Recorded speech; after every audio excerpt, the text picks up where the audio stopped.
So the student workshop this week was about sharing from myself as an Aboriginal Christian leader, a Waka Waka woman, about voice, treaty, truth. And they're the three central calls of the Uluru Statement from the Heart. And so it was sharing with students. It's not just about a referendum and a change to the Constitution, that this was a message delivered to the Australian peoples back in 2017.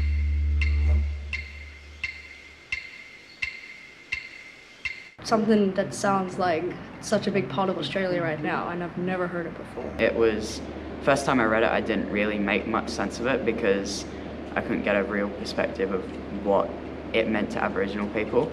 But hearing Brooke speak about it today really gave a good perspective of it.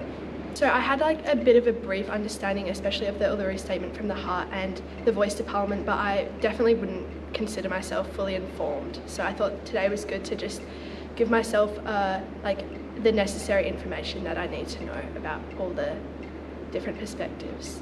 It's really good to see the way that they've talked about it and how they're recognising it as Indigenous and Torres Strait Islander people's land again, and also being able to link that to currently the Voice to Parliament is cool.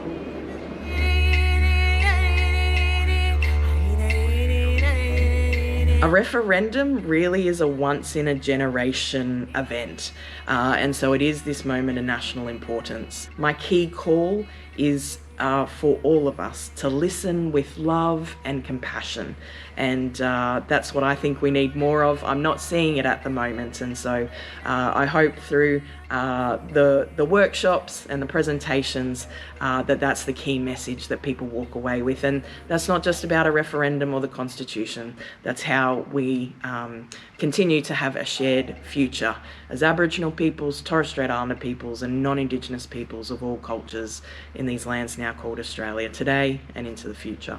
Voice to Parliament is just getting us recognised in Parliament and getting our voice out to the community and out to Australia, knowing what we want. It means building connections, not erasing the past, because obviously we have to learn and build from it, otherwise it's going to happen again, but rewriting the wrongs and trying to atone for what we've made mistakes for, and help the future generations and my generation to build that community. They learnt about Aboriginal people's request to participate fully in our society, and how through their participation we had Aboriginal students but many non-Indigenous students as well, and a Torres Strait Islander student.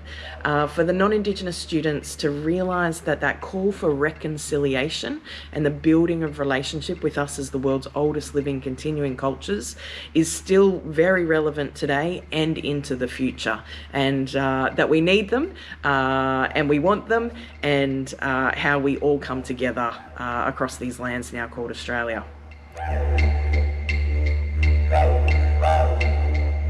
I think I would mainly say I've taken away an Aboriginal perspective of what this all means. The Aboriginal people need more of a voice. I guess acknowledging their culture and their customs that obviously existed for 65,000 years, and moving forward, building relationships with them to create a more reconciled community.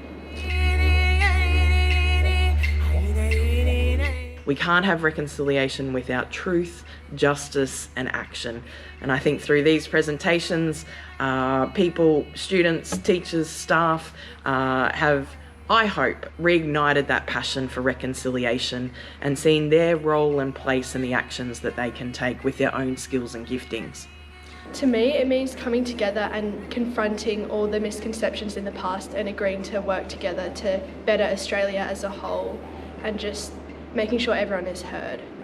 Because voice, treaty and truth is a big discussion, in my family, that we talk about, so I want to see what other people have, their experiences and opinions on it. Aboriginal peoples, our deep-seated cultural values are hospitality and generosity, and that flows through all of those relationships. And so that's really important. And so I hope that schools and educators see that they have such a valuable and important role. I dream and hope and pray for an Australia that we build together, an Australia built on truth, justice, love and hope. And through doing these sessions, that dream and hope and prayer becomes just a little bit more of a lived reality.